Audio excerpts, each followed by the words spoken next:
ராம்கி அப்படின்ற ஒரு தனியார் நிறுவனத்துக்கு 2000 தொழிலாளர்களை தனியார் மையத்துக்கு உங்களை ஒப்படைச்சிட்டோம், இனிமேல் நீங்க இந்த இடத்துல நீங்க வேலை செய்யறதுக்கு தகுதி இல்லை அப்படின்ற மாதிரி சொல்றாங்க. சொன்ன உடனே இந்த தொழிலாளர்கள் கொதித்தெழுந்து சென்னை மாநகராட்சி முன்னாடி நீதி கேட்டு போராடுறாங்க. அவங்களோட கோரிக்கை என்ன?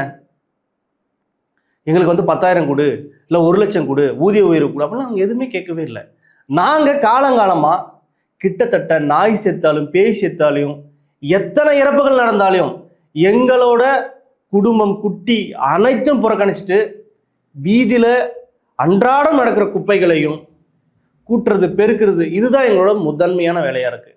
அந்த வேலையில் கிட்டத்தட்ட 20 வருஷமாக வேலை செஞ்சுட்டு இருக்கோம். எங்களுக்கு 350 ரூபாயிலிருந்து 450 ரூபாயிலிருந்து இந்த மாதிரி சின்ன சின்ன அமௌண்ட்லேருந்து 23,000 எங்களோட சம்பள தொகையாக ஏற்றுனாங்க. இப்போ இந்த ஆண்டு தான் ஏற்றுனாங்க.